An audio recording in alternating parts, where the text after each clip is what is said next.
Hello students, how are you? So after a long break we are back और आज हम discuss करेंगे chapter 2 science का। अब जस्ट रिमाइंडर मैं बता दूं आपको कि हम लोग एनसीईआरटी बुक से रेफ़र कर रहे हैं और क्लास 9th की साइंस पढ़ रहे हैं। फर्स्ट चैप्टर हम लोगों ने कवर कर लिया है, सेकंड चैप्टर पढ़ रहे हैं।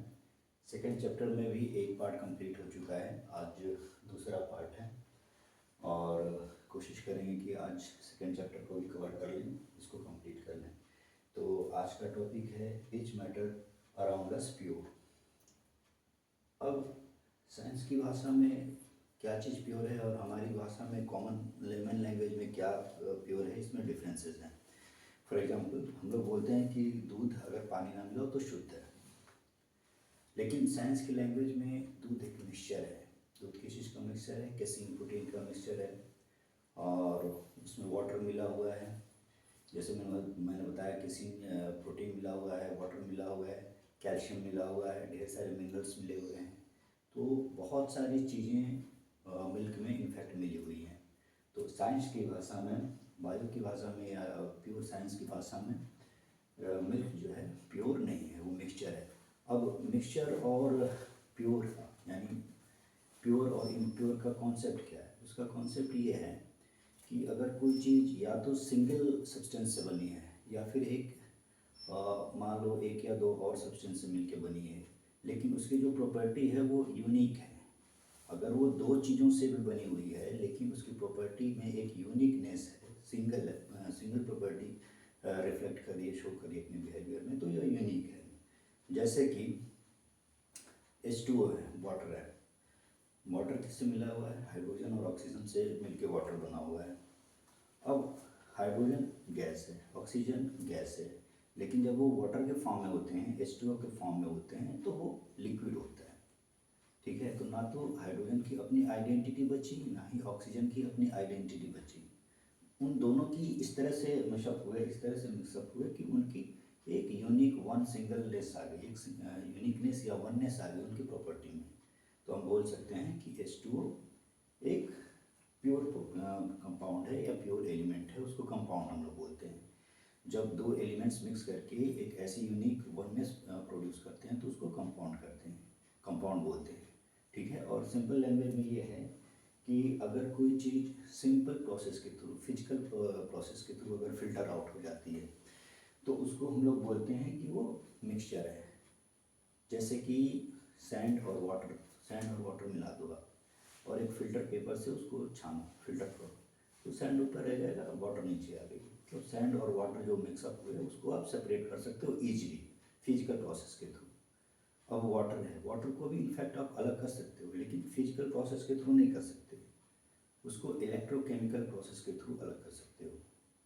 तो जिस चीज़ को फिजिकली या फिर सिंपल वे में भी अगर सेपरेट कर सकते हो तो वो मिक्सचर है। और अगर कोई चीज़ दो भी है लेकिन इस तरह से मिक्सड है कि उसको आप फिजिकल वे में आप सेपरेट आउट नहीं कर सकते, तो उसी चीज़ को कंपाउंड बोलते हैं। ठीक है, तो हम लोगों ने जो भी प्योर सब्सटेंसेज हैं, जैसे कि एलिमेंट्स है, एलिमेंट्स के अंदर मेटल्स आते हैं, नॉन मेटल्स आते हैं, मेटोलाइट्स आते हैं, कंपाउंड आते हैं, ये सब प्योर हैं क्योंकि उनको ईजिली या फिजिकल प्रोसेस के थ्रू, जैसे कि इवोपरेशन हो गया, हैंड पिकिंग हो गया, विनोइंग हो गया, फिल्टर पेपर के थ्रू हो गया, इनसे आप इजीली सेपरेट आउट नहीं कर सकते, तो वो प्योर सब्सटेंसेस हैं। और जिनको आप इजीली फिल्टर आउट कर सकते हो, जिनके कंपोनेंट्स को आप इजीली अलग अलग कर सकते हो फिजिकल प्रोसेस के थ्रू या फिल्टर पेपर के थ्रू, उनको हम लोग बोलते हैं मिक्सचर्स। अब मिक्सचर क्या है? मान लो कोई भी चीज़ है, एक चीज़ से बनी है, अगर आप उसमें दूसरी चीज़ मिला दे रहे हो तो मिक्सचर है, सिंपल। ठीक है, बस कंपाउंड में थोड़ा सा कंफ्यूजिंग होता है क्योंकि कंपाउंड भी एक चीज़ का मिलकर नहीं बना होता है, वो दो या तीन चीज़ों से मिलकर बना होता है। लेकिन डिफरेंस ये है कि आप उसको ईजिली या फिर फिजिकल वे में सेपरेट नहीं कर सकते हो उसके कंपोनेंट्स को। ठीक है, बाकी हम अगर आप हमारे वीडियोस देखोगे चैप्टर 1 में, तो वो मैंने डिस्कस करा है कि फिजिकल प्रोसेस क्या है या फिजिकल नेचर क्या होता है और केमिकल प्रॉपर्टीज़ या केमिकल नेचर क्या होता है।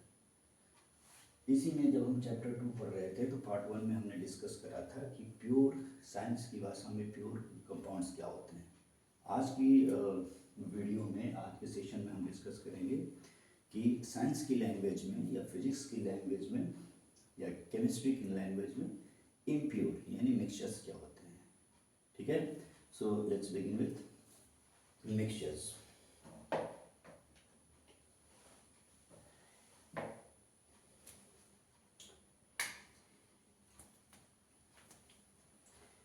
अब देखो मिक्सचर होते क्या है, मैंने पहले ही बता दिया था।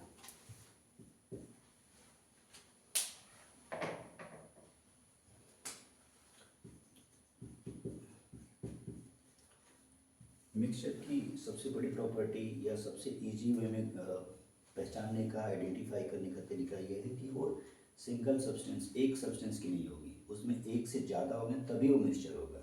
मिक्सचर बोल लो या फिर इम्प्योर बोल लो, मिक्सचर एंड इम्प्योर। अगर कोई चीज़ प्योर है तो वो वननेस शो करेगी, या तो उसमें एक ही कंपोनेंट होगा, अगर दो होगा तो भी उसकी प्रॉपर्टी, इंडिविजुअल प्रॉपर्टीज खत्म हो जाएंगी उसकी कंपोनेंट की, और उसकी प्रॉपर्टी में सिर्फ वननेस, सिंगलनेस शो होगा। इम्प्योर में होगा कि कभी भी ये एक एलिमेंट या एक कंपाउंड नहीं होगा, एक सब्सटेंस नहीं होगा, एक से ज़्यादा होगा। ठीक है, तो अगर सिंगल है, उसमें कोई और चीज़ आपने मिक्सअप कर दिया तो अब ये मिक्सचर बन गया। ओके, अब मिक्सचर में भी कैटेगरीज हैं।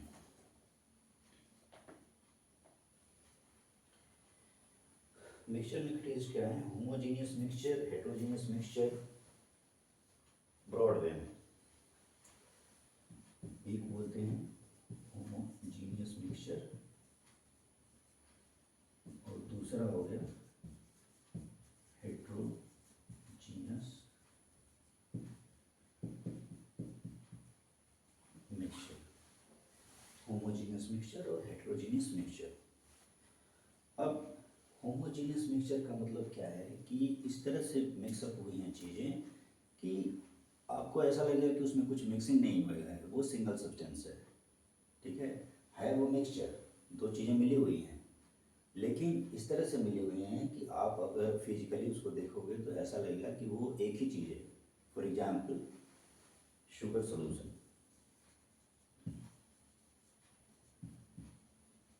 हम होमोजेनियस मिक्सचर पढ़ रहे हैं। अब शुगर सोल्यूशन में क्या है कि शुगर में जो शुगर के चीनी का क्रिस्टल है वो मिला हुआ है और वाटर मिला हुआ है, लेकिन शुगर और वाटर इस तरह से मिला हुआ है कि आप इसको फिजिकल प्रोसेस के थ्रू आप फिल्टर आउट नहीं कर पाएंगे। अगर शुगर मिक्सचर को, चीनी के घोल को अगर आप चाहोगे फिल्टर पेपर लगाओ, उसमें से चीनी ऊपर रह जाए और पानी नीचे चला जाए, तो वो नहीं हो सकता। तो फिल्टर पेपर के थ्रू आप फिल्टर नहीं कर सकते इसको। पहली चीज़ है, तो पहली चीज़ ये है कि इसके पार्टिकल्स इतने स्मॉल होते हैं एक दूसरे के, और सॉल्यूशन में दो होते हैं, एक बड़ा कंपोनेंट होता है, एक छोटा कंपोनेंट होता है। तो जैसे एक अलमारी होती है, उसके अंदर कोई कपड़े रख लो, ठीक है, उसी तरीके से एक बड़ा कंपोनेंट होता है, जैसे वाटर हो गया, उसके अंदर एक छोटा पार्टिकल होता है, जैसे कि शुगर या साल्ट, वो होता है। तो वो एक दूसरे के अंदर, अगर जो सॉल्वेंट आगे चल हम पढ़ेंगे, जो बड़ा कंपाउंड है उसके अंदर अगर इतनी स्पेस है कि उसका जो छोटा पार्टिकल है पूरी तरह उसके स्पेसेस में फिट हो जाए, यानी पूरी तरह से मिक्सचर हो जाए, इतना मिक्स हो जाए कि उसको फिल्टर आउट ना कर पाओ, तो उसको बोलते हैं होमोजेनियस मिक्सचर। पहली चीज़, उसके पार्टिकल्स बहुत ही स्मॉल होते हैं, इतने स्मॉल होते हैं कि आप आंखों से नहीं देख पाओगे।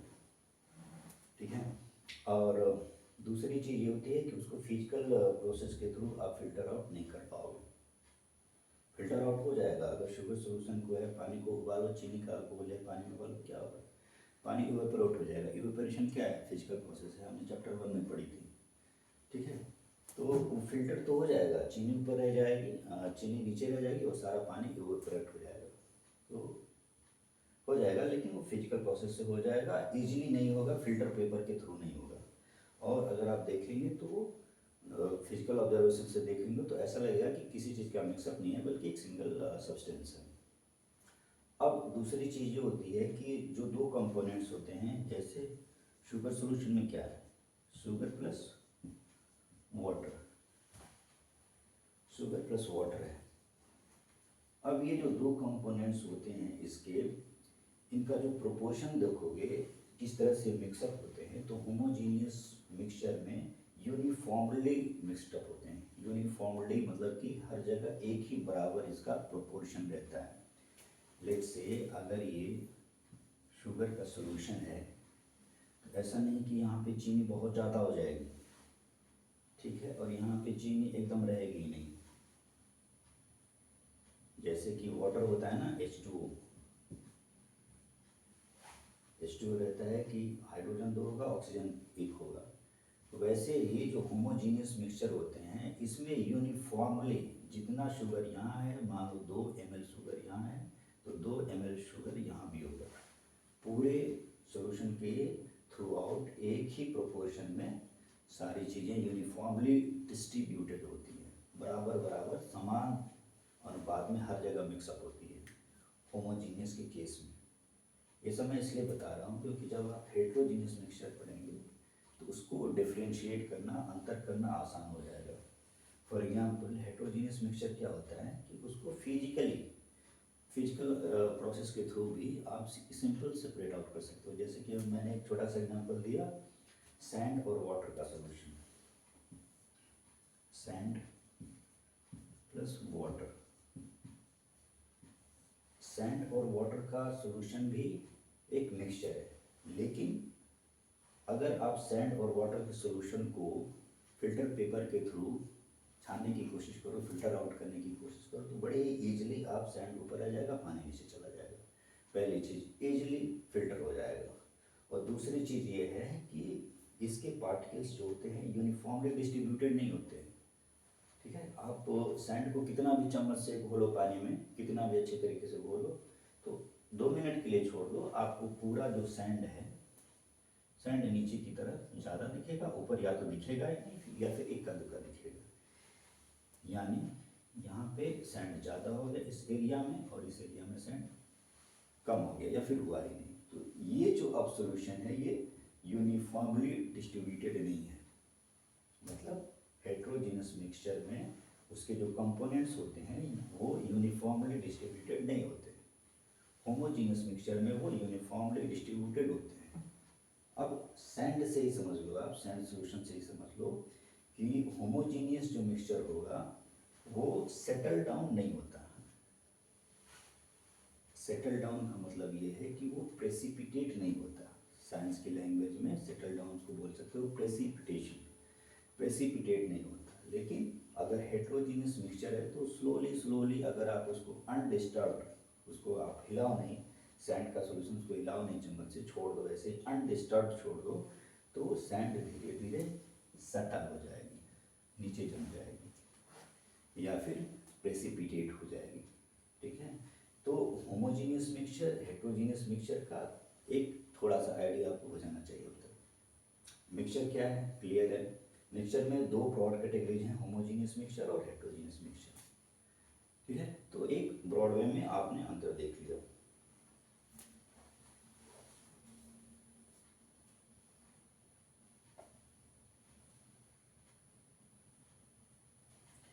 एक कॉमन होमोजीनियस मिक्सचर का मैं आपको एग्जांपल देता हूँ जो बहुत ही कॉमन वे में आप ऑब्जर्व कर सकते हैं। अगर मैं आपको एक हिंट दूँ कि कौन सा ऐसा होमोजीनियस मिक्सचर है जिसके बगैर आप जिंदा ही नहीं रह सकते हो। ठीक है, life is not possible without that homogeneous mixture, और वो है एयर। एयर क्या है, मिक्सचर है।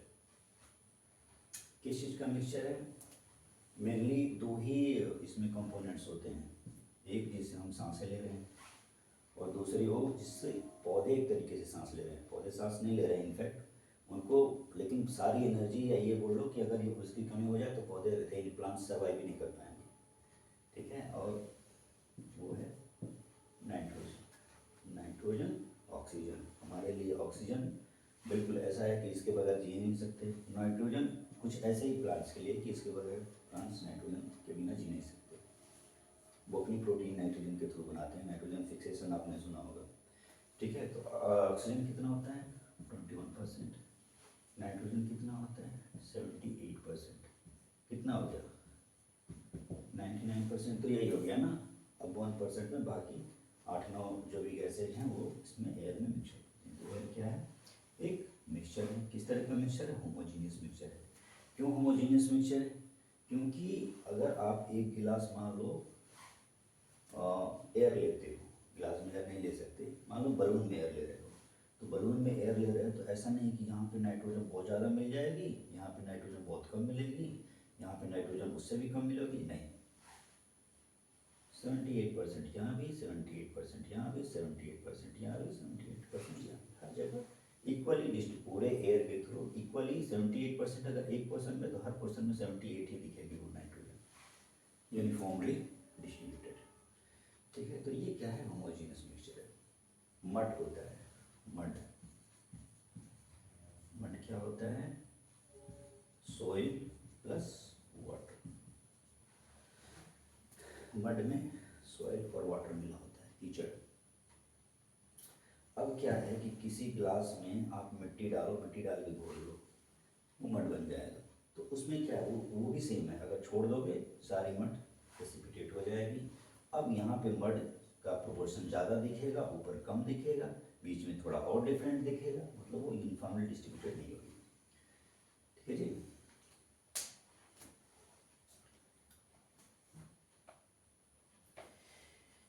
और अगर मैं सिंपल लैंग्वेज में एक लाइन में बोलूँ कि होमोजीनियस मिक्सचर और हेट्रोजीनियस मिक्सचर की डेफिनेशन क्या होगी, तो हम बोल सकते हैं कि in homogeneous mixture there is no boundary of separation. ठीक है, भारत पाकिस्तान के बीच कोई सीमा रेखा नहीं है। मतलब अगर आप देख रहे हो, फिजिकली ऑब्जर्व कर रहे हो, तो ऐसा लगेगा कि ऐसा आप बता ही नहीं सकते कि भाई इतने एरिया में शुगर है और इतने एरिया में वाटर है, नहीं, आप बाउंड्री नहीं बता सकते। मतलब लाइन ऑफ सेपरेशन या फिर बाउंड्री ऑफ सेपरेशन आप नहीं बता सकते। किस केस में, होमोजीनियस मिक्सचर के केस में।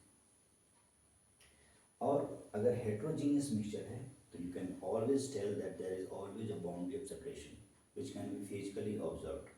अगर आप नंगी आंखों से देखें, नेकेड आइज से देखें, तो भी आपको दिख जाए कि हाँ जी, इस एरिया का जो पोर्शन है वो मड वाला पोर्शन है और उसके ऊपर वाला वाटर वाला पोर्शन है।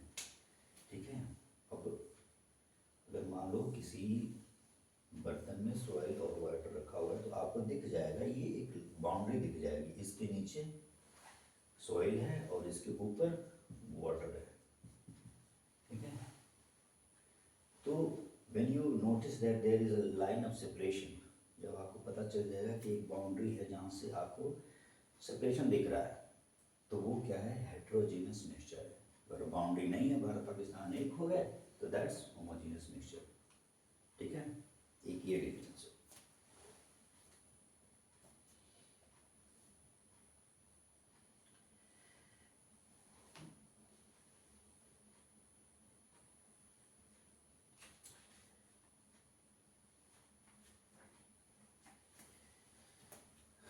अब होमोजीनियस मिक्सचर में और हेट्रोजीनियस मिक्सचर के अलग अलग सब डिविजन्स हैं।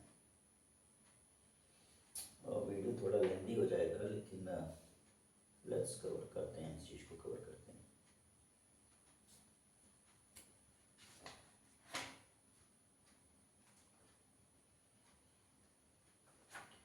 ठीक है,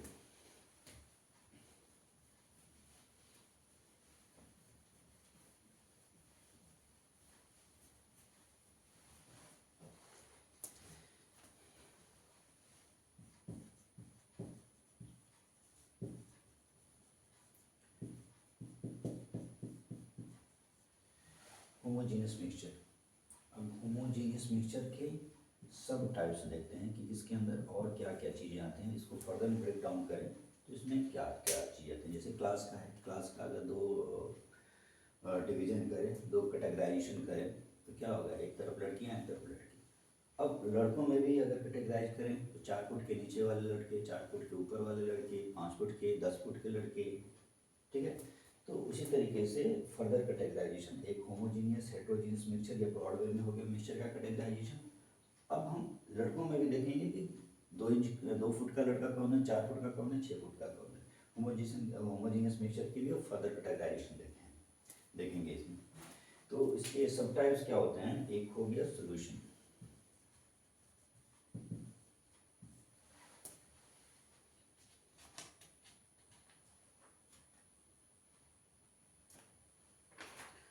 ठीक है। तो होमोजीनियस मिक्सचर का कैटेगराइजेशन हो गया, उसके अंदर आता है सोल्यूशन। अब सोल्यूशन में भी उसके ही फर्दर कैटेगराइजेशन, जैसे सैचुरेटेड सोल्यूशन, अनसैचुरेटेड सोल्यूशन, वो भी हम देखेंगे।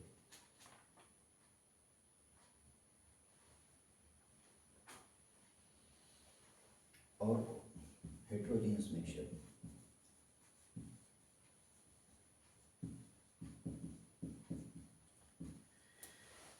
हेट्रोजीनियस मिक्सचर के कैटेगराइजेशन में आ जाएगा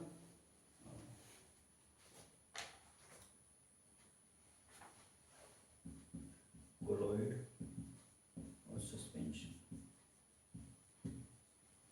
थोड़ा थोड़ा हम कोशिश करेंगे कि इन चीज़ों को भी हम अभी समझ लें।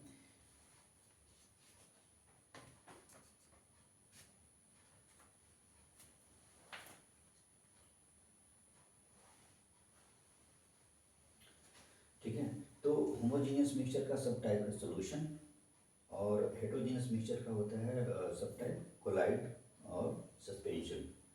अब सॉल्यूशन में भी बहुत सारे होते हैं, जैसे कि फॉग हो गया, इमल्सन हो गया, स्मोक हो गया।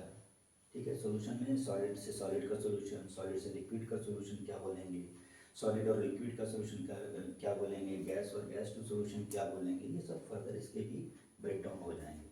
इसी तरह हेट्रोजीनियस में कोलाइडल होते हैं और सस्पेंशन है, दो तरह के हेट्रोजीनियस मिक्सचर होते हैं, ये भी हम पढ़ेंगे। तो फिलहाल हम सारा फोकस करेंगे सॉल्यूशन पे। सॉल्यूशन क्या है, होमोजीनियस मिक्सचर का सब टाइप है। सॉल्यूशन के बारे में थोड़ा सा हम डिटेल में पढ़ते हैं।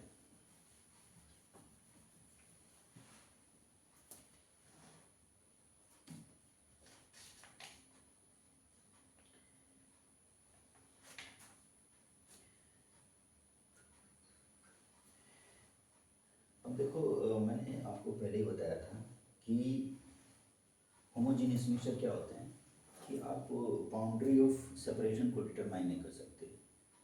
इसको इस तरह से मिक्सअप हो जाते हैं कि आप उसको फिजिकली आइडेंटिफाई नहीं कर सकती कि एक कंपोनेंट कौन है और दूसरा कंपोनेंट कौन है। अब जब हम कंपोनेंट की बात करें, मैंने बोला एक कंपोनेंट दूसरा कंपोनेंट, दो कंपोनेंट हो गया। तो सॉल्यूशन के भी दो कंपोनेंट होता है। एक जैसे मैंने बताया था आपको, अलमारी हो गई यानी बड़ा वाला कंपोनेंट, उसके अंदर एक छोटा वाला कंपोनेंट जो फिट हो सकता है उसके अंदर, जैसे कि कपड़ा है, अलमारी के अंदर कपड़ा फिट हो गया ना, तो एक बड़ा वाला कंपोनेंट, एक छोटा वाला कंपोनेंट। तो जो बड़ा वाला कंपोनेंट है सॉल्यूशन का, बड़ा वाला कंपोनेंट, पहली बात सॉल्यूशन होता है क्या, सॉल्यूशन क्या है, पहली चीज मिक्सचर है, दूसरी चीज होमोजीनियस मिक्सचर है।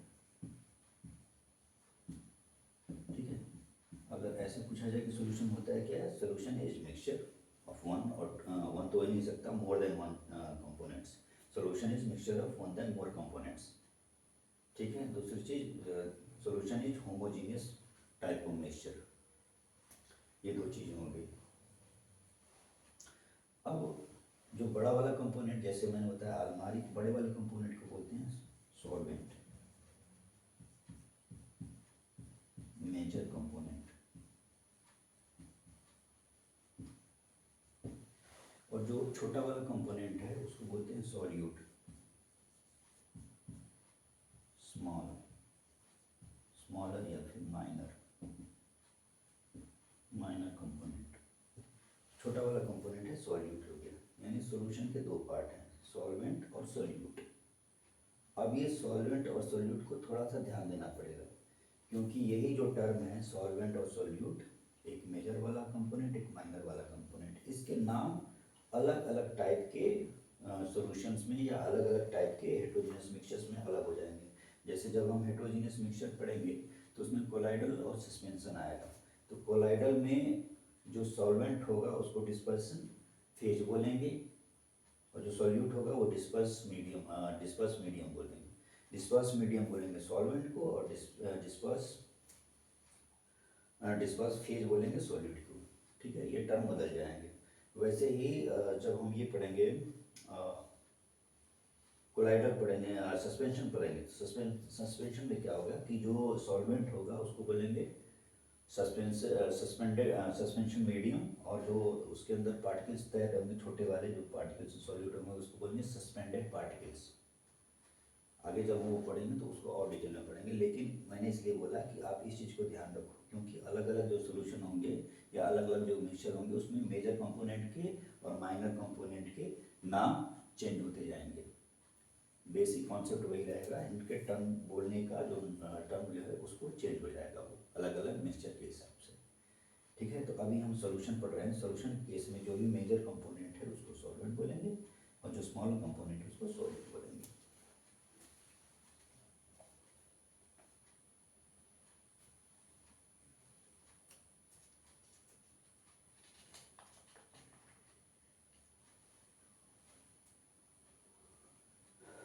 अब जैसे कि शुगर सॉल्यूशन है, शुगर सॉल्यूशन में मेजर कंपोनेंट क्या है सबको पता है, वाटर। ज़्यादा तो पानी डालता है ना, तो मेजर कंपोनेंट वाटर है और माइनर कंपोनेंट छोटा वाला कंपोनेंट क्या है, शुगर। तो जो मेजर कंपोनेंट है या वाटर है उसको क्या बोलेंगे, सॉल्वेंट, और जो छोटा कंपोनेंट है जैसे शुगर हो गया उसको बोलेंगे सॉल्यूट। ठीक है, अब मैं यहाँ पे एक चीज़ मुझे ध्यान आ रही है कि सॉल्वेंट दुनिया में दो बड़े सॉल्वेंट हैं, दो ऐसे सॉल्वेंट हैं जिसमें कि सारे ही घुल जाते हैं यानी सारे सॉल्यूट आ जाते हैं। एक सॉल्वेंट है जो सबसे बड़ा है वो वाटर। वाटर में करीब करीब समझ लो कि सारी ही चीज़ें 80%, 70-80%, एग्जैक्ट डाटा नहीं बोल रहा, बस एक एस्टिमेट मारो, 70-80% जो चीज़ें हैं वाटर में वो सॉल्वल है। सॉल्वल है मतलब कि वो जितने भी कंपोनेंट होते हैं उसको अपने अंदर घोल लेता है। अब एक और सॉल्वेंट है, इधर मैं लिख देता हूँ, एक तो वाटर हो गया सॉल्वेंट में, और दूसरा मेजर सॉल्वेंट है अल्कोहल। अब जो चीज़ें बच गई, जो चीज़ें पानी में नहीं घुल रही हैं, वो कहाँ घुलेंगी, अल्कोहल में। ठीक है, अब ये मैंने बता दिया आपको कि दो मेजर सॉल्वेंट्स हैं दुनिया में, एक वाटर और एक अल्कोहल। इन्हीं दोनों के बीच में पूरी दुनिया डूबती उतराती रहती है। अब एक चीज़ होती है आयोडीन टिंक्चर,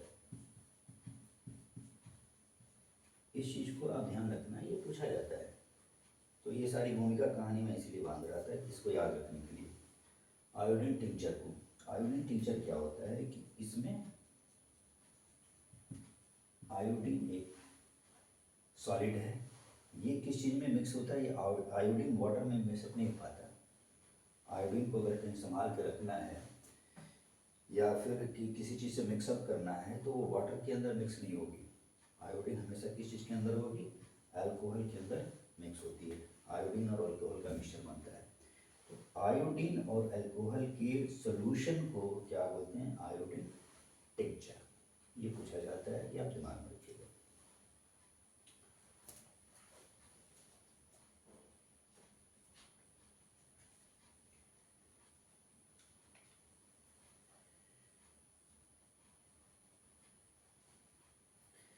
अब देखो इसमें सोल्यूशन की तीन चीज़ें, तीन प्रॉपर्टी यहाँ पे मेंशन करी है। प्रॉपर्टीज, किसी चीज़ की प्रॉपर्टी बहुत ही, कई बार आपने प्रॉपर्टीज सुना होगा, properties of solid, properties of liquid, properties of जो भी एक्स वाई जी, प्रॉपर्टीज और कैरेक्टरिस्टिक, इसके बहुत सारे आपने सुना होंगे कि सॉलिड की प्रॉपर्टीज क्या हैं, ठीक है, सॉलिड के कैरेक्टरिस्टिक्स क्या हैं। तो प्रॉपर्टीज का मतलब ये होता है कि अगर आप किसी चीज़ को बताना चाहेंगे, जैसे ये वाइट बोर्ड है, आप इसको बताना चाहेंगे तो आप क्या बताएंगे, सबसे बोलेंगे कि this is white in colour, और क्या बोलेंगे, इस boundary is made up of metal, aluminium metal covered body, this is क्या बोलेंगे, रेक्टेंगल इन शेप।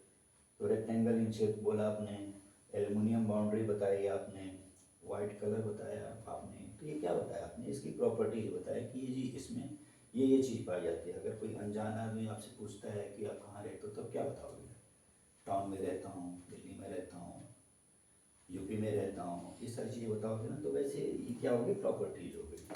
कैरेक्टरिस्टिक क्या होता है कि कैरेक्टरिस्टिक एक यूनिक होता है।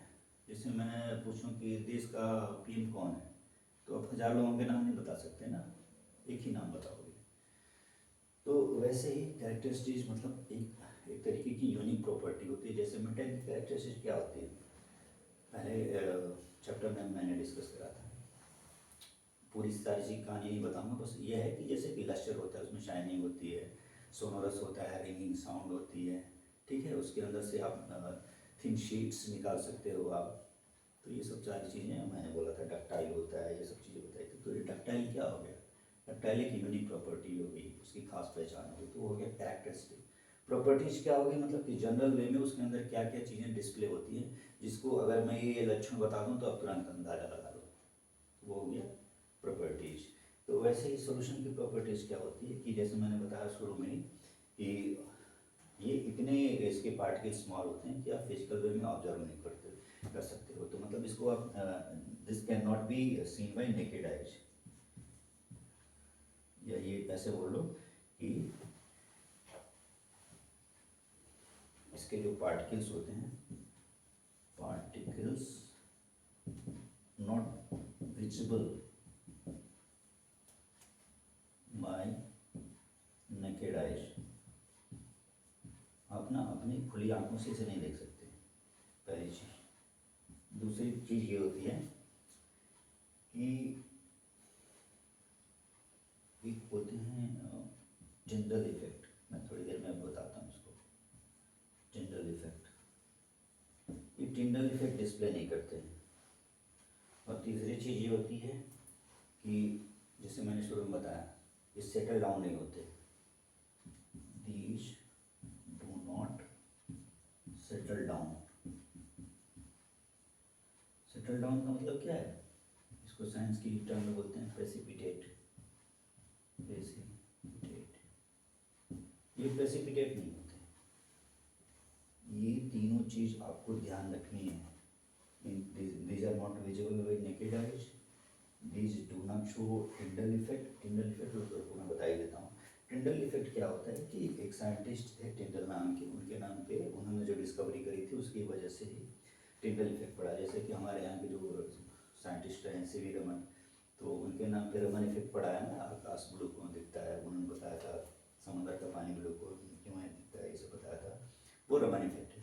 टिंडल इफेक्ट में क्या है, टिंडल इफेक्ट में ये दिखाती है कि जैसे आपने गर्मी के दिनों में देखा होगा कि खिड़की से धूप आ रही है, या सर्दियों के दिनों में देखा खिड़की से एक झिनी झिनी सी धूप की एक लाइन आ रही है। जैसे अगर कोई दीवार है, दीवार में अगर हल्का सा छेद है या दरार है, या खिड़की हल्की सी कहीं से खुली हुई है, बंद कर रखी है, हल्की कहीं से छेद है, उसमें होल है, किसी तरीके से हल्की सी लाइट आ रही है, तो जब आप लाइट देखेंगे ना तो उसके अंदर डस्ट जो होती है, धूल के कण, ये धूल के कण चमकते हुए दिख जाएंगे। नॉर्मली धूल के कण आपको दिखते हैं ऐसे चमकते हुए, दिन में अगर कहीं जा रहे हो, बाहर घूमने जा रहे हो, कभी आपको धूल के कण दिखते हैं? नहीं दिखते। लेकिन जब वो खिड़की के थ्रू आ रहे होंगे ना हल्की सुराख, तो उसमें लाइट के छोटे छोटे कण आप नोटिस कर सकते हो कि जिगजैग वे में, जैसे कि मक्खी घूमती रहती है विदाउट एनी पैटर्न, जिगजैग वे में वो पार्टिकल्स घूम रहे होते हैं, आपस में टकरा रहे होते हैं, चल रहे होते हैं, और वो हमें दिख जाते हैं। तो इनफैक्ट कोई भी चीज़ दिखती कैसे है, दिखने का कॉन्सेप्ट क्या है, लाइट पड़ी, अगर उस ऑब्जेक्ट ने वो लाइट पूरी पूरी सोख ली, पूरी पूरी वो लाइट उसके अंदर ऑब्जर्व हो गई, तो वो तो हमें दिखेगी नहीं। लेकिन अगर उस पर लाइट जो पड़ी उसका कुछ पोर्शन या पूरा ही पोर्शन टकरा करके रिफ्लेक्ट होके हमारे आंखों तक आ गया ना, हमारी आंखों के रेटिना तक आ गया, तो वो चीज़ हमें दिखाई देगी। ठीक है, अगर उसको और भी उसके साइंस में जाएं तो कहीं सोर्स ऑफ लाइट से, जैसे बल्ब हो गया, ये सोर्स ऑफ लाइट है, सूरज सन हो गया सोर्स ऑफ लाइट है, वो लाइट छोड़ता है, इमिट करता है, वो किसी पर्टिकुलर ऑब्जेक्ट पे, जैसे व्हाइट बोर्ड है, इस पर टकराए, टकराने के बाद यहाँ से रेज वापस मेरी आंखों तक पहुँची, और मेरी आंखों में रेटिना पे जब पड़ेगी तो रेटिना के पीछे नर्व्स होती हैं।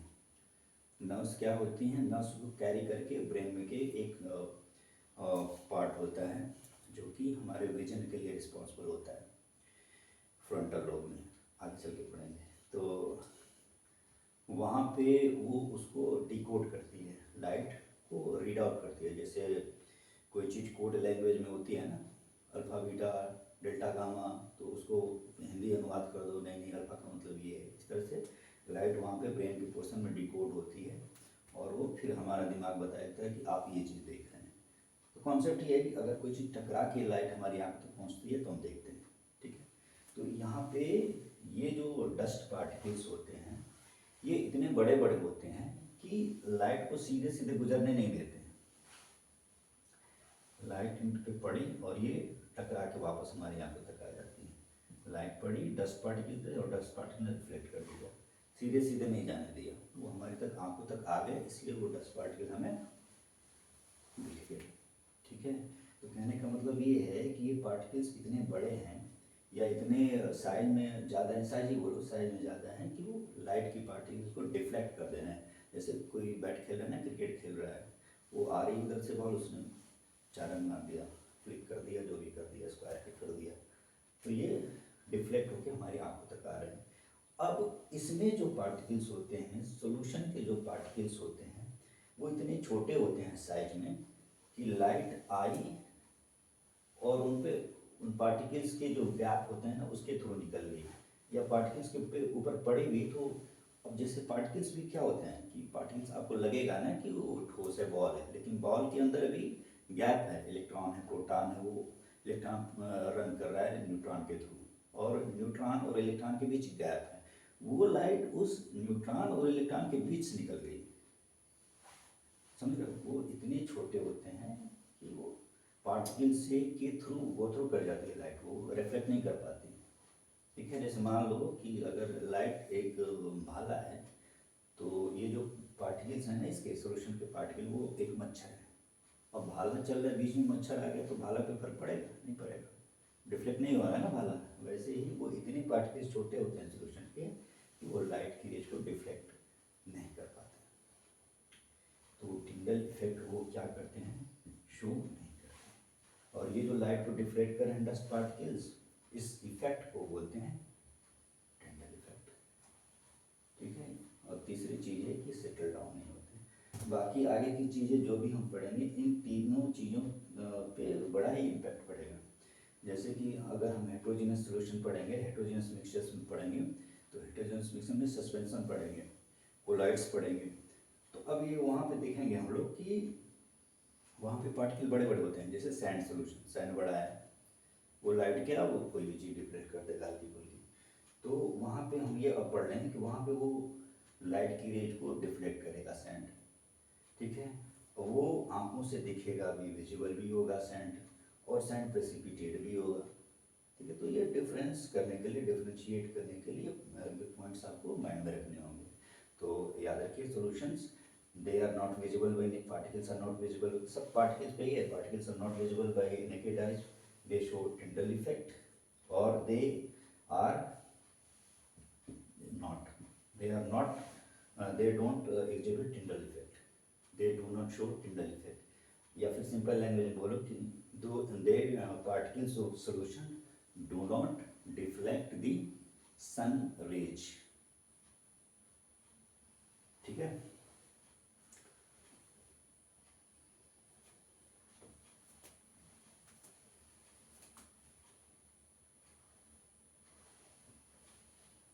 अब इसका एक चीज़ है, वीडियो बहुत लंबी हो जाएगी, बट इसको हम कंप्लीट करेंगे, इस सॉल्यूशन वाला पोर्शन कंप्लीट करके रहने देते हैं।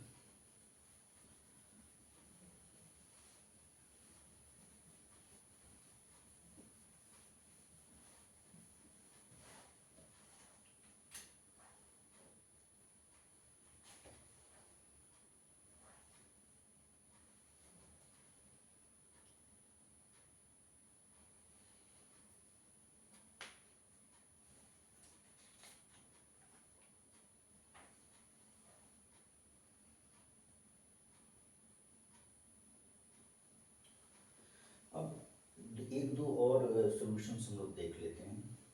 एक होता है जो हम लोग सॉफ्ट ड्रिंक होता है, सॉफ्ट ड्रिंक पीते हैं, कोल्ड ड्रिंक सॉफ्ट ड्रिंक जो होता है ना, ये होता है। एक जो पॉपुलर सॉल्यूशन हमने पढ़ा एयर, दूसरा है मान लो सॉफ्ट ड्रिंक या कोल्ड ड्रिंक, जो भी बोल लो। और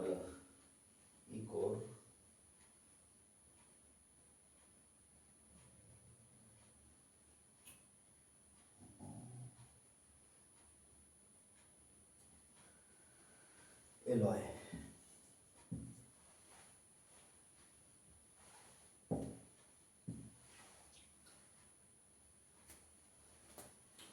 ये तीन भी बहुत इंपॉर्टेंट है। एयर का हमने पढ़ लिया, होमोजेनियस मिक्सचर क्या है।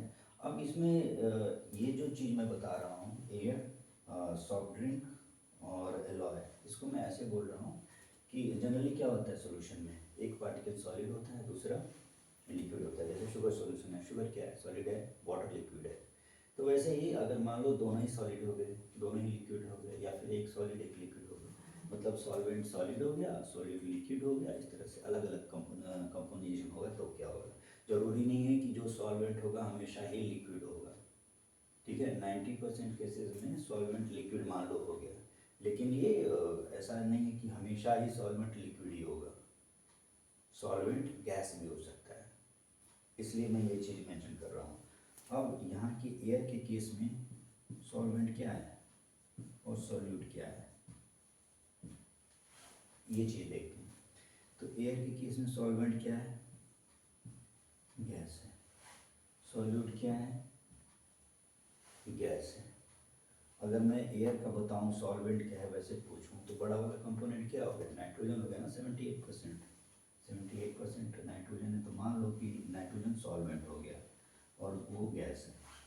सॉल्यूट क्या हो गया, छोटे छोटे जो कार्बन डाइऑक्साइड हो गया, इस तरह के क्लोरीन हो गया, कार्बन डाइऑक्साइड हो गया, और भी जो एयर के में छोटे छोटे जो गैसेज हैं, ऑक्सीजन भी ले लो 21% है, तो ये सारे गैसेज क्या हो गए, सॉल्यूट हो गया। और ये भी दोनों गैस है। कहने का मतलब ये है कि सॉल्वेंट और सॉल्यूट दोनों गैस है। इस वाले केस में एयर की part type of air solution बोल सकते हो। ये भी सब सारे के सारे होमोजेनियस मिक्सचर है, ठीक है। अब सॉफ्ट ड्रिंक में क्या है, कोल्ड ड्रिंक हो गया जो आप पीते हो, उसमें मेजर पोर्शन क्या होता है, मेजर पोर्शन सॉफ्ट ड्रिंक का होता है लिक्विड, ठीक है। कोल्ड ड्रिंक पीते हो तो लिक्विड ही पीते हो ना, तो ज़्यादा तो लिक्विड ही होगा। कम वाला माइनर पोर्शन क्या होता है, गैस। इनफैक्ट लिक्विड क्या हो गया, मान लो H2 हो गया, वाटर हो गया, लिक्विड सॉल्वेंट आपका, और सॉल्यूट क्या हो गया। कौन सी गैस बड़ी होती है कोल्ड ड्रिंक में, आपको पता होगा, कार्बन डाइऑक्साइड होती है, CO2 होती है। जो भी कार्बोनेटेड ड्रिंक होते हैं उस पर लिखा भी होता है कार्बोनेटेड ड्रिंक। तो वाटर जो मेजर पोर्शन सॉल्वेंट, यहाँ पे क्या हो गया, लिक्विड हो गया, और सॉल्यूट क्या हो गया, गैस हो गया। अब यहीं पे एक चीज़ और डिस्कस कर लेते हैं कि सॉल्युबिलिटी होती है, आगे हम पढ़ेंगे, लेकिन थोड़ा सा एक आइडिया समझ लेते हैं। सॉल्युबिलिटी क्या होता है कि कोई चीज़ या फिर समझ लेते हैं इसके बाद, चलो ठीक है, ओके। अब यहाँ पे एक और अच्छा होगा एलॉय। एलॉय क्या होता है, मिक्सचर ऑफ 2 एलिमेंट्स या 3 एलिमेंट्स। जैसे कि एक एलॉय है ब्रॉन्ज, एक एलॉय है ब्रास, मंदिर की घंटियाँ बनती हैं, इसमें कॉपर होता है और जिंक होता है।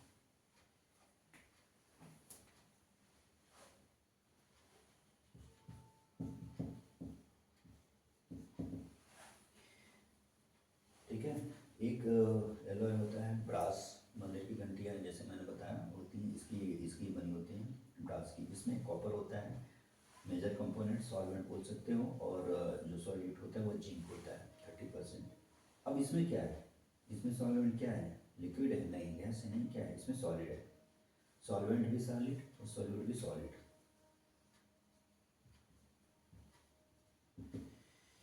तो ब्रास के केस में सॉलिड सॉल्वेंट भी है और सॉलिड सॉल्यूट भी है। तो ये अलग अलग है, मतलब जरूरी नहीं है कि सॉल्वेंट हमेशा ही लिक्विड ही होगा। अब देखो एक जगह सॉल्वेंट गैस हो गया, दूसरी जगह लिक्विड हो गया, और तीसरी जगह सॉल्वेंट क्या हो गया, सॉलिड हो गया। तो ये चीज़ें पूछी जाती हैं एलॉय में, ब्रास का याद रखना पूछा जाता है। और भी और ढेर सारे एलॉय हैं जिसमें आप बुक में रेफर करके देख सकते हो कि कौन से एलॉय में कौन से मिक्सचर उसके कंपोनेंट्स क्या होते हैं, ठीक है। तो ये थोड़ा सा एक आइडिया दिया कि सॉल्वेंट जरूरी नहीं है कि लिक्विड होगा।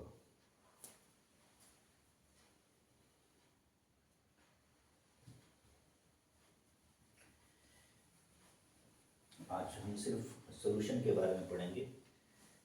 बहुत सारी चीज़ें हैं लेकिन हम सिर्फ सॉल्यूशन पढ़ के आज का सेशन ख़त्म करेंगे।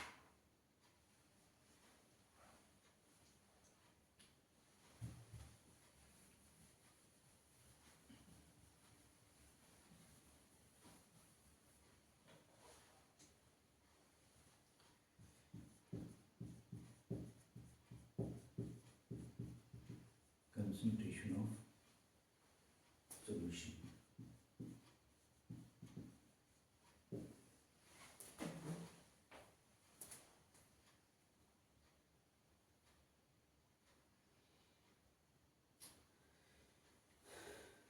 अब सॉल्यूशन में कंसंट्रेशन देखते हैं कि कंसंट्रेशन ऑफ सॉल्यूशन क्या होता है।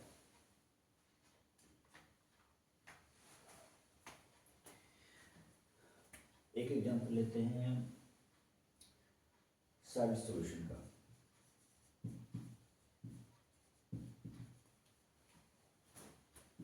सॉल्ट सॉल्यूशन में क्या है,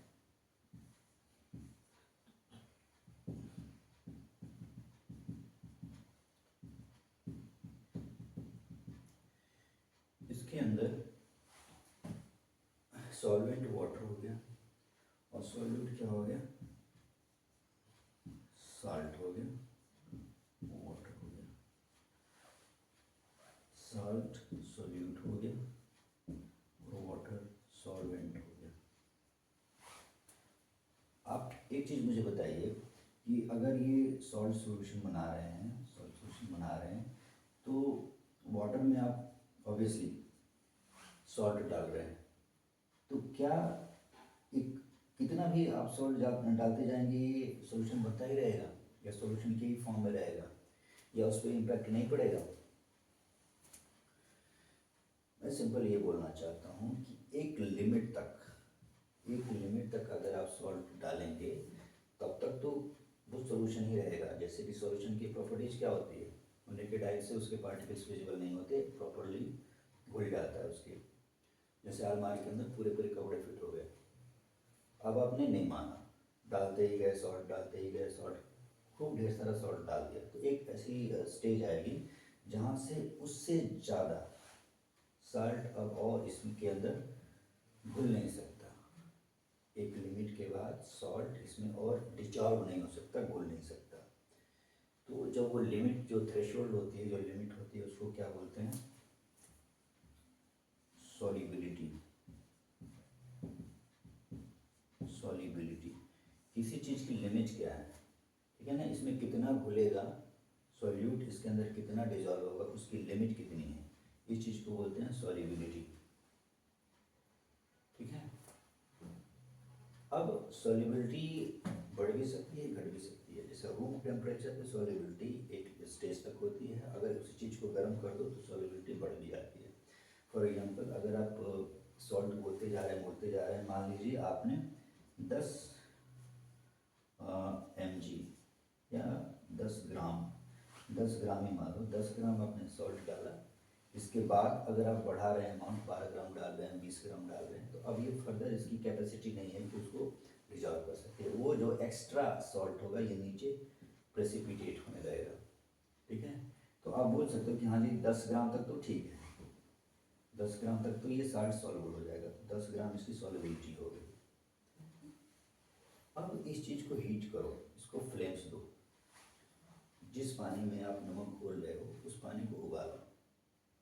फिर आप देखोगे कि जो 10 ग्राम तक वो नहीं घुल रहा था, उसके बाद नहीं घुल रहा था, अब वो 20 ग्राम भी डाल दोगे ना, उसका दुगना भी डाल दो तो वो भी घुल लेगा वो। ठीक है, तो हीट से अगर हम ये पढ़ेंगे कि effect of temperature on solubility, temperature जब बढ़ता है या घटता है तो सॉल्युबिलिटी पे उसका क्या प्रभाव पड़ता है, क्या इफेक्ट पड़ता है। तो when temperature is increased then solubility is also increased। ठीक है, ये इस केस में है। अब जरूरी नहीं है कि हमेशा ऐसा ही हो, जरूरी नहीं है कि जब भी टेम्परेचर दें तो सॉल्युबिलिटी बढ़ेगी ही बढ़ेगी। वही मैं बोल रहा था अभी थोड़ी देर पहले, बताने की सोच रहा था लेकिन अब मैं बता रहा हूँ। अब जो कोल्ड ड्रिंक आप पीते हैं, कोल्ड ड्रिंक पी रहे हैं, उसमें क्या है, वो भी एक सॉल्यूशन है। इसमें वाटर पड़ा हुआ है और CO2 पड़ा हुआ है। Water solvent, CO2 solute. ठीक है, अब आप इसको हीट कीजिए। मतलब पहले जितनी कार्बन डाइऑक्साइड इसके अंदर भरी पड़ी थी, अब सोचो कि आपने इसको हीट कर दिया, सॉल्ट सॉल्यूशन को आपने हीट कर दिया तो सॉल्युबिलिटी बढ़ गई और भी सॉल्ट डाल सकते हैं। अब आप यहाँ पे जहाँ पे कार्बन डाइऑक्साइड सॉल्यूट है और वाटर आपका सॉल्वेंट है, अब आप यहाँ पे हीट करेंगे तो आपको क्या लगता है, अब उसके अंदर और कार्बन डाइऑक्साइड डाल सकते हैं आप, मतलब सॉल्यूट और उसके अंदर भर सकते हैं? नहीं भर सकते। इनफैक्ट सॉल्युबिलिटी घट जाएगी। जो पहले से पड़ा हुआ था ना कार्बन डाइऑक्साइड, जैसे ही हीट करेंगे वो उड़ जाएगा। मतलब जो थोड़ा बहुत आप डाल भी चुके थे कार्बन डाइऑक्साइड वो भी नहीं डाल पाएंगे। तो यहाँ की केस में जहाँ की कार्बन गैस, जिस केस में कि सॉल्यूट गैस है, अगर सॉल्यूट गैस है तो उसका उल्टा प्रभाव पड़ता है टेम्परेचर का। अगर सॉल्यूट गैस है और अगर आपने टेम्परेचर दिया तो सॉल्युबिलिटी बढ़ेगी नहीं बल्कि क्या होगी, घट जाएगी, उल्टा हो जाएगा। तो इस चीज़ को, इस पॉइंट को हाईलाइट करने का मेरा मतलब ये था कि जब भी आप कोल्ड ड्रिंक देखते हो, कोल्ड ड्रिंक को कभी भी कोई धूप में छत पे ले जाके स्टोर नहीं करता। कोल्ड ड्रिंक को कहाँ पे स्टोर करा जाता है? फ्रिज के अंदर, रेफ्रिजरेटर के अंदर, या ठंडा बर्फ़ की सीलियों में स्टोर करा जाता है कोल्ड ड्रिंक को। तो उसका एक रीज़न ये भी है कि अगर उसका टेम्परेचर डाउन रखोगे ना, कोल्ड ड्रिंक के केस में या कार्बोनेटेड के ड्रिंक के केस में या ऐसे केस में जहाँ की सॉल्यूट एक गैस है, तो अगर आप टेम्परेचर डाउन रखोगे तो उसके अंदर सॉल्युबिलिटी बढ़ जाती है। यहाँ उल्टा होता है, यहाँ टेम्परेचर देना नहीं होता है, टेम्परेचर निकालना होता है। टेम्परेचर निकालना होता है मतलब कि टेम्परेचर कम करना होता है। तो अगर आप टेम्परेचर कम करेंगे तो गैस के केसेस में सॉल्युबिलिटी बढ़ जाएगी। तो ये मैंने आपके दिमाग में याद रखने के लिए ये सब कहानी सुनाई है कि अगर टेम्परेचर सॉल्यूट अगर लिक्विड है या सॉलिड है तो उस केस में सॉल्युबिलिटी बढ़ जाएगी टेम्परेचर इंक्रीज करने पे। वही टेम्परेचर अगर आप गैस के केस में या सॉल्यूट अगर गैस है उस केस में अगर आप टेम्परेचर देंगे तो सॉल्युबिलिटी डिक्रीज हो जाएगी, घट जाएगी। अगर गैस के केस में सॉल्युबिलिटी बढ़ानी है तो टेम्परेचर को उल्टा कम करना पड़ेगा। ठीक है, अब इस तरह से मान लो कोई क्वेश्चन पूछ भी सकता है कि हमेशा ही जो कार्बोनेटेड ड्रिंक होते हैं, कोल्ड ड्रिंक होते हैं, उसको फ्रिज में क्यों रखते हैं? तो उसका एक रीज़न ये भी हो सकता है कि वहाँ कार्बन डाइऑक्साइड की या सॉल्यूट की सॉल्युबिलिटी बढ़ाने के लिए उसको फ्रिज में स्टोर किया गया। ठीक है,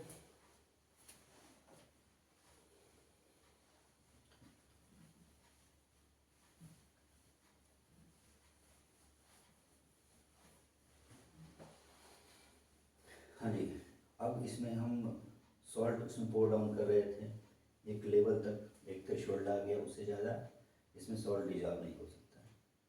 ठीक है, तो एक ऐसा सॉल्यूशन जिसकी की अब और ज़्यादा उसमें डिजॉल्व की करने की कैपेसिटी नहीं है, इस तरह के सॉल्यूशन को क्या बोलते हैं? इतना खाना खा लिया कि अब और नहीं खा सकते, सैचुरेटेड सॉल्यूशन। ठीक है, और है कि थोड़ी गुंजाइश और बाकी है, एक दो रोटी और मैं खा लूँगा, उसको बोलेंगे अनसैचुरेटेड सॉल्यूशन। नाक बराबर खा लिया, अब खिलाओ उल्टी कर दूंगा, सैचुरेटेड। थोड़ी गुंजाइश बाकी है, प्यास से खिलाओगे तो एक दो रोटी और खा लूँगा, दैट्स अनसैचुरेटेड। कहने का मतलब ये है कि अगर इसमें और सॉल्यूट को और डिजॉल्व करने की कैपेसिटी अभी बाकी है, एक ऐसा सॉल्यूशन जिसमें कि सॉल्यूट को अब और थोड़ा भी और डिजॉल्व करने की कैपेबिलिटी अभी शेष है या बाकी है, तो उसको बोलेंगे अनसैचुरेटेड। इसका उल्टा है कि उसमें इतना ज़्यादा ऑलरेडी सॉल्यूट आ गया है कि अब और थोड़ा भी सॉल्यूट डालेंगे तो वो सीधे सीधे प्रेसिपिटेट हो जाएगा, डिजॉल्व नहीं होगा, उसकी लिमिट आ चुकी है, इससे ज़्यादा वो सॉल्यूट का इंटेक नहीं हो सकता उसमें या डिजॉल्व नहीं हो सकता। तो ऐसे सॉल्यूशन को बोलेंगे सैचुरेटेड सॉल्यूशन।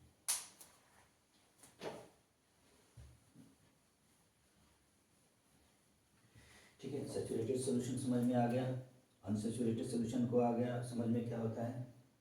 अब जो मैंने यहाँ लिखा है वो तो डिस्कस ही नहीं करा। तो इसको बोलते हैं ये सारी जो कहानी पढ़ रही थी इस को बोलते हैं कंसंट्रेशन ऑफ सॉल्यूशन। कंसंट्रेशन के अंदर ये का मतलब ये होगा कि जो सॉल्यूट पार्टिकल है वो कितना डिस्ट्रीब्यूटेड है, कितना कम है, कितना ज़्यादा है, इसको बोलते हैं कंसंट्रेशन ऑफ सॉल्यूशन। एक सॉल्यूशन है उसके अंदर सॉल्यूट कितना ज़्यादा है या कितना कम है, इस चीज़ को साइंस के लैंग्वेज में क्या बोलेंगे, कंसंट्रेशन ऑफ सॉल्यूशन। अगर सॉल्यूट सॉल्वेंट के अंदर बहुत ज़्यादा है तो उसको क्या बोलेंगे कि वो सॉल्यूशन बहुत ज़्यादा गाढ़ा है। चीनी का शरबत है, शुगर सॉल्यूशन जिसको साइंस की लैंग्वेज चीनी का शरबत, लिटरेचर बोल लो या लेमन लैंग्वेज बोल लो, चीनी का शरबत को साइंस में क्या बोलोगे, शुगर सॉल्यूशन। शुगर सॉल्यूशन है, इसमें तुमने बहुत ज़्यादा चीनी मिला दी, इतना ज़्यादा कि अब पीने के लायक नहीं रहा, फेंकने के लायक रहा, पी नहीं सकते, किसी भी को भी दोगे बोलेगा हद से ज़्यादा मीठा है। हद से ज़्यादा मीठा है मतलब बहुत ज़्यादा गाढ़ा है, बहुत ज़्यादा गाढ़ा है उसको क्या बोलेंगे हम साइंस की लैंग्वेज में, concentrated.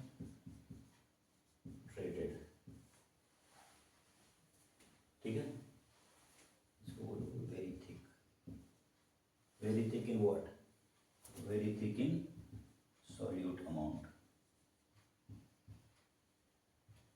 Solute is much more than what is desired, तो उसको बोलेंगे कंसंट्रेशन या कंसंट्रेटेड। अब ये आपने शरबत बनाया, किसी को दिया, बोले तुमने चीनी डाला ही नहीं, भूल गए, तो आप बोलोगे नहीं चीनी तो डाला है मैंने, लेकिन बहुत नाम मात्र करते हैं, चीनी था ही नहीं, थोड़ी सी चीनी थी, 50 लोगों को शरबत पिलाना था, उस हिसाब से मैंने डाल दी। अब 50 लोग हैं तो उतना तो चीनी है ही नहीं, 1 गिलास चीनी पड़ा है, मैं कहाँ से डालूँ, तो मैंने 2-2 टुकड़े डाल दिए चीनी के। तुम्हें समझ में ना आए या आए तो तुम्हारी तकलीफ है, तुम समझो। तो जहाँ इतना थिन हो, इतना हल्का हो, इतना पतला हो सॉल्यूशन, जहाँ पता ही नहीं चले कि उसके सॉल्यूट हैवी कि नहीं है, तो उसको बोलेंगे डाइल्यूटेड सॉल्यूशन, इसको बोलेंगे थिन, थिन इन सॉल्यूट। बहुत कम सॉल्यूट है, बहुत ज़्यादा सॉल्यूट है, बहुत गाढ़ा है कंसंट्रेटेड, बहुत कम सॉल्यूट है, एकदम पतला है, उसको बोलेंगे डाइल्यूटेड सॉल्यूशन या डाइल्यूट सॉल्यूशन। आपने बहुत ज़्यादा आगे चल के ये सुनना है, कंसंट्रेटेड और डाइल्यूटेड। ठीक है, तो जहाँ भी कंसंट्रेटेड सॉल्यूशन आए या डाइल्यूटेड सॉल्यूशन आए, तुरंत दिमाग में समझ में आना चाहिए कि वो क्या चीज़ है। और फॉर एग्जांपल आपको बहुत ज़्यादा सुनने में आएगा concentrated HCl, diluted sulphuric acid H2SO4, concentrated HCl, diluted sulphuric acid. तो आपको पता होना चाहिए कि अगर कंसंट्रेटेड HCl है तो जो भी सॉल्वेंट है, लेट्स से वाटर है, अल्कोहल है, कुछ भी है, उसके अंदर HCl बहुत ज़्यादा पड़ा हुआ है। डाइल्यूटेड HCl है मतलब HCl कम पड़ा हुआ है। सल्फ्यूरिक एसिड बहुत ज़्यादा है तो कंसंट्रेटेड, सल्फ्यूरिक एसिड बहुत कम पड़ा हुआ है तो डाइल्यूटेड है। ये कॉन्सेप्ट दिमाग में रखना चाहिए। तो कंसंट्रेटेड सॉल्यूशन, डाइल्यूटेड सॉल्यूशन आपको समझ में आना चाहिए।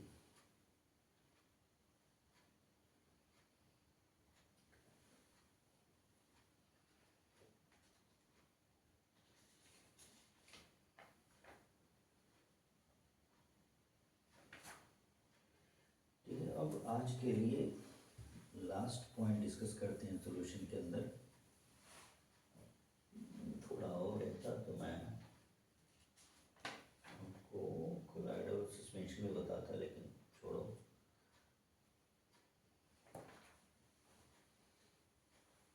अब इसका एक थोड़ा सा मैथमेटिकल पोर्शन समझ लेते हैं कि अगर कंसंट्रेशन निकालना है, किसी सॉल्यूशन का कंसंट्रेशन निकालना है तो उसके लिए क्या फॉर्मूला है।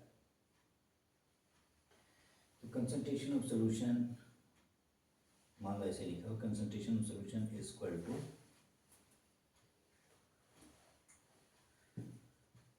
मास of solute upon mass of solvent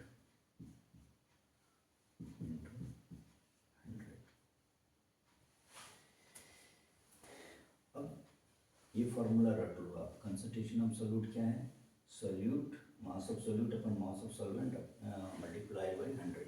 इसमें एक चीज़ आपको ध्यान देनी है कि जब अब से इतनी 1 घंटे से हम लोग पढ़ रहे हैं सोल्यूशन, और सोल्यूशन में दो ही चीज़ हम लोग बोल रहे हैं, सॉल्वेंट और सॉल्यूट। मैंने लिख भी दिया है इसी वजह से, ठीक है। अब तक जितनी बार भी हमने सॉल्यूशन बोला उसके अंदर जो भी पढ़ा सॉल्वेंट सॉल्यूट बोल रहे हैं, इसी वजह से मैंने लिख भी दिया है। लेकिन ये मैंने इंटेंशनली लिखा है, ये कभी भी नीचे सॉल्वेंट नहीं होगा, याद रखना। सॉल्यूशन हमेशा सॉल्यूट और सॉल्वेंट का बना होता है, लेकिन जब आप फॉर्मूला लिखोगे ना कंसंट्रेशन ऑफ सॉल्यूशन, या फिर मैथमेटिकल क्वेश्चन आएंगे उसको सॉल्व करने के लिए जो भी सॉल्यूशन लिखोगे, फॉर्मूला लिखोगे, वो कभी भी यहाँ पे सॉल्वेंट नहीं होना चाहिए नीचे। इंटेंशनली इसीलिए लिखा है ताकि वो चीज़ हाईलाइट हो जाएगा और आपके दिमाग में चली जाए। सॉल्यूट सॉल्वेंट होता है जनरली, लेकिन सॉल्यूट और नीचे सॉल्वेंट नहीं होता है इस केस में। इस केस में क्या होता है, इस केस में होता है solution. So the concentration of solution is mass of solute upon mass of solution, not solvent, into 100। अब डिफरेंस क्या है, सॉल्यूशन क्या है, सॉल्यूशन सोल्यूट प्लस सॉल्वेंट, ये डिफरेंस है। और ये चीज़ आपको दिमाग में रखनी पड़ेगी। जब आप क्वेश्चन आएगा और उसमें लिखा होगा कि सॉल्यूट इतने mg है या इतने ग्राम है, सॉल्यूशन इतने ग्राम है, तो आपको ये देखना पड़ेगा कि जो वहाँ पे दूसरी वैल्यू दी हुई है वो सॉल्वेंट की वैल्यू दी है या सॉल्यूशन की वैल्यू दी गई है। अगर आपको दिया हुआ है कि सॉल्वेंट 10 ग्राम है और आपने सॉल्वेंट की ही वैल्यू यहाँ नीचे रख दिया, तो हमेशा आंसर गलत आएगा। वहाँ पे आपको सॉल्वेंट और सॉल्यूट दोनों को ऐड करके नीचे रखना है, सोल्यूशन वाले पोर्शन में नीचे, ठीक है। तो ये सीधा सा इक्वेशन है, इसको आप जो भी वैल्यू दी रहेगी, जैसे अब 3 चीज़ें हैं इसमें, कंसंट्रेशन, सॉल्यूट और सॉल्यूशन।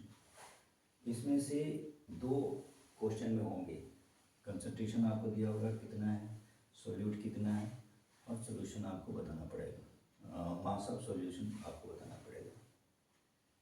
जैसे कंसंट्रेशन बता दिया 10% है कंसंट्रेशन, उसमें सॉल्यूट HCl 10 ग्राम है, तो जो सॉल्यूशन है या जो सॉल्वेंट है वो बताओ, ठीक है। या तो सॉल्यूशन का मास बताओ या फिर सॉल्वेंट का मास बताओ। अब कंसंट्रेशन आपको क्वेश्चन में दिया हुआ है, सॉल्यूट दिया हुआ है, तो या तो वो पूछ लेगा कि सॉल्यूशन कितना है ये बताओ, या फिर ये पूछ लेगा कि उसमें सॉल्वेंट कितना है ये बताओ। तो ये प्योर मैथ है, इसके मैथ के जो जैसे फॉर्मूले सॉल्व करते हैं वैसे ही सॉल्व करना है। बस ये जरूर ध्यान रखना कि नीचे जो होता है वो सॉल्यूट और सॉल्वेंट का दोनों ऐड करके वैल्यू रखनी पड़ती है, ठीक है। अब मास मैंने लिखा है, अगर वो सॉलिड है, सॉल्यूट मान लो सॉलिड है तो आप मास लिखोगे। अगर मान लो सॉल्यूट मास सॉलिड नहीं है, सॉलिड नहीं है तो क्या लिखोगे, सॉलिड नहीं है तो फिर अब जैसे शुगर सॉल्यूशन है, शुगर में तो मान लो चीनी सॉल्यूट है, वो क्या है सॉलिड है, तो आप बोलोगे 10 ग्राम चीनी, ठीक है। अगर सॉल्यूट कार्बन डाइऑक्साइड है तो क्या बोलोगे, 10 ग्राम कार्बन डाइऑक्साइड, नहीं, वो तो वॉल्यूम में आता है ना कार्बन डाइऑक्साइड, तो उसको क्या बोलेंगे, वॉल्यूम। उस केस में अगर सॉल्यूट लिक्विड हो गई या फिर गैस हो गया, तो उस केस में आप वॉल्यूम यूज करोगे, volume of solute upon volume of solution, ठीक है। ये छोटी छोटी चीज़ें हैं, ध्यान रखना है। जिस तरह का क्वेश्चन है उसके हिसाब से आपको फॉर्मूला लिखना है और उसके हिसाब से चीज़ें सॉल्व करनी। प्योर मैथ है, इसको आप इजीली सॉल्व कर सकते हो, थोड़ा सा प्रैक्टिस करना पड़ेगा, कॉन्सेप्ट दिमाग में जरूर रखना है, वो मैंने हाईलाइट कर दिया।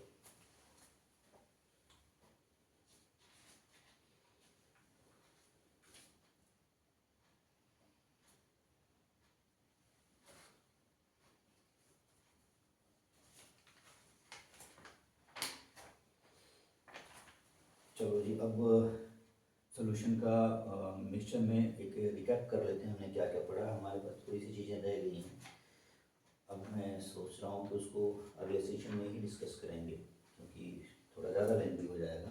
तो एक रिकैप कर लेते हैं, जो भी मैटर है हमारे अराउंड वो या तो प्योर है या फिर इम्प्योर है, या तो वो एक चीज़ से बना है या फिर एक से ज़्यादा चीज़ से बना है।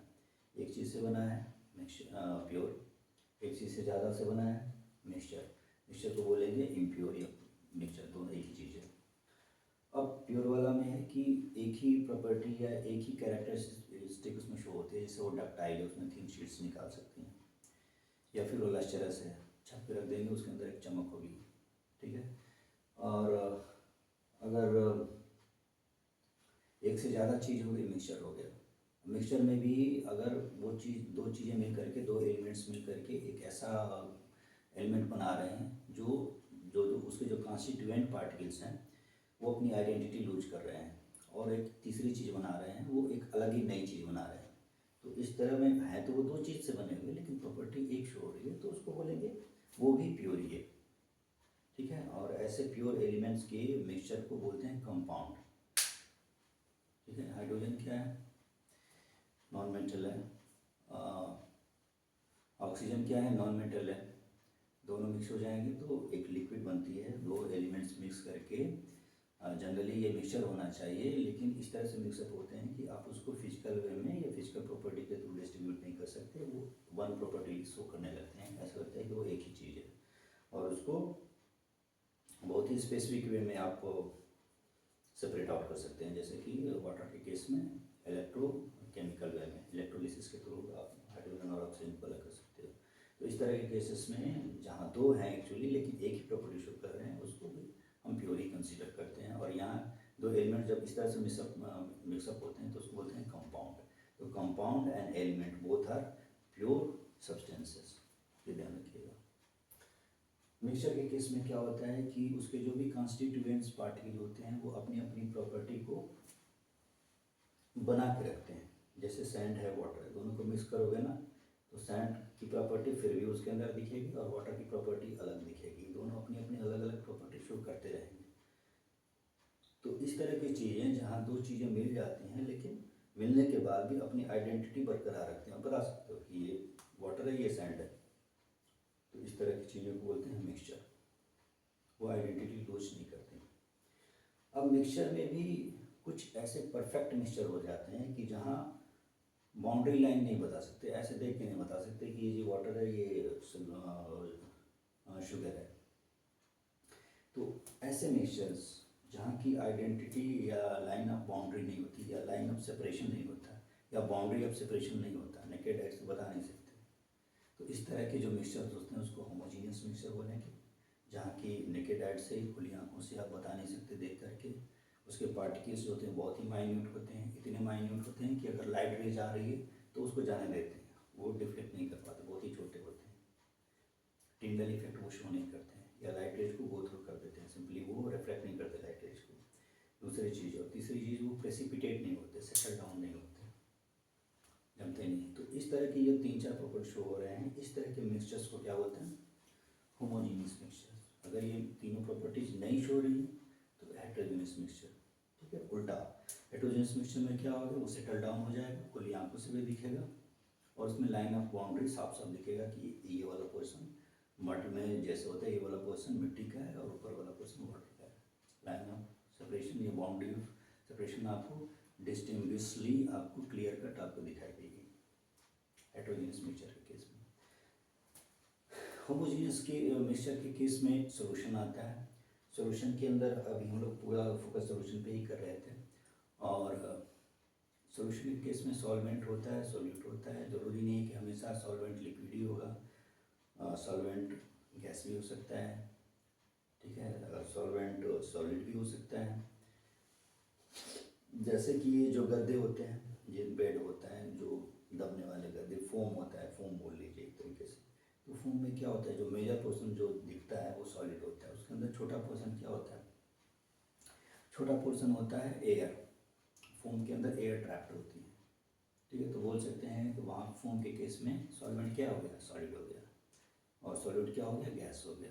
इसी तरीके से कार्बोनेटेड वाटर कोल्ड ड्रिंक हो गया, वहाँ पे सॉल्वेंट लिक्विड हो गई और सॉलिड गैस हो गया। तो हमेशा सॉल्वेंट लिक्विड नहीं होगा। और बाकी की चीज़ें पढ़ें कि सैचुरेटेड क्या होता है, अगर उसकी गुंजाइश है कि अब इससे ज़्यादा सॉल्यूट का इंटेक नहीं हो सकता, सैचुरेटेड, नाक तक खा लिया, थोड़ी सी गुंजाइश बाकी है तो अनसैचुरेटेड। कितना सोल्यूशन, कोई भी सॉल्यूशन कितना ज़्यादा अपने अंदर सॉल्यूट्स का इंटेक कर सकता है। ये चीज़ बताती है सॉल्युबिलिटी। सॉल्युबिलिटी बढ़ भी सकती है, सॉल्युबिलिटी घट भी सकती है टेम्परेचर के हिसाब से। अब टेम्परेचर हर जगह एक जैसा इफेक्ट नहीं दिखाता, ठीक है। टेम्परेचर में ये है कि अगर वो सॉलिड है या लिक्विड है तो वहाँ सॉल्युबिलिटी बढ़ा देगा।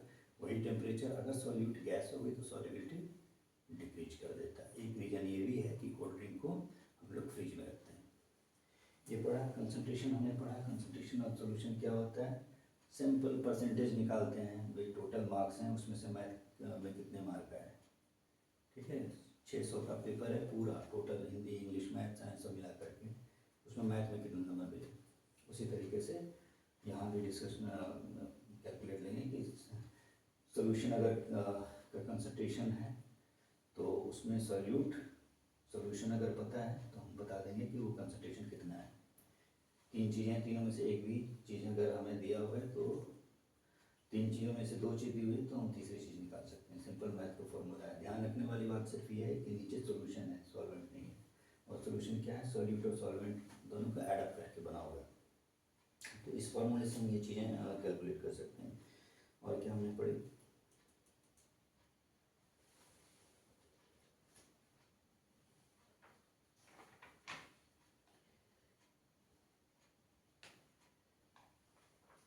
ठीक है। तो अभी रफे में अभी हमने इतनी ही पढ़े।